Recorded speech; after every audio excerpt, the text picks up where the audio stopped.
So I searched for inspiration in the spaces of a Google search bar, attempting to find, well, inspiration.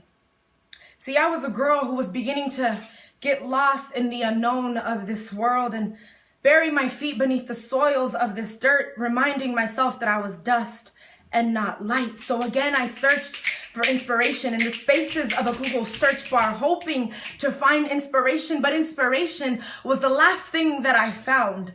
I found frail attempts of what inspiration might be and misled conceptions of what inspiration could be or should be or would have been at some point, but not at this time, where we live in a world that is more beast than it is beauty, where we live in a world that is more bad and ugly than it is good. So I searched once again for inspiration in the spaces of a Google search bar, but inspiration was the last thing that I found, for this is a generation that lacks inspiration, a generation that is losing itself within itself, tearing itself apart, becoming dry bones that will never come back to life. Yes. So for the last time, I searched for inspiration in the spaces of a Google search bar, hoping to find some sort of inspiration, something in this world that might awaken my soul once again. Mom.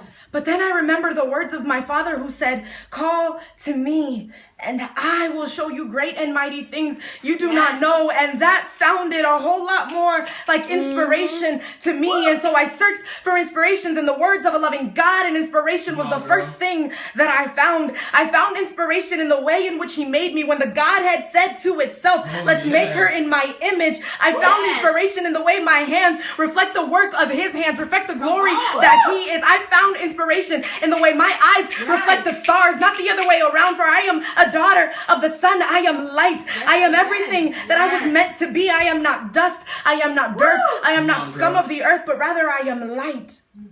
And my soul cries out that I am light. I am light.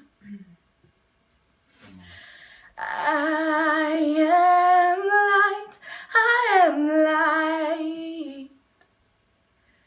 And as I searched and searched, once again I began to lose myself in the darkness of this world. And as the clouds began to rain in, I started to forget to acknowledge the existence of a sun who wages war behind the clouds, before the rain, beyond the darkness. On my behalf, the sun continues to shine its light on all of this world, on all of creation, to remind me that I am both light, that I am both goodness, that I am both the extension of the Creator, Elohim, who in the beginning created me to enjoy all that would ever be. See, I am neither the artist, nor the author, nor the canvas, nor the poetry, though at some point I had the audacity to believe that I was all of these things.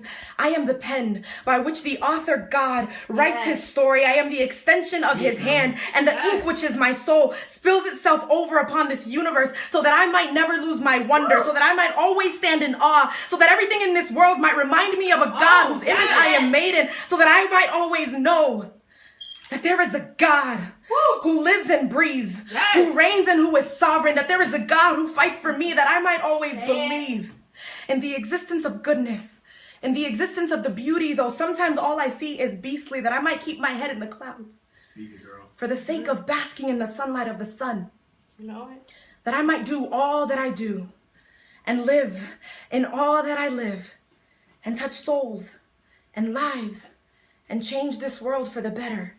All for the sake of the Son, who gave himself up and did all that he did for the sake of a girl who might get lost in the fact that she is dust, but really she is light. I think that when the Godhead said, "Let's make her in our image," they did it not for their sake, but for my own. That as a daily reminder, I might be reminded there is inspiration in this life. Thank you.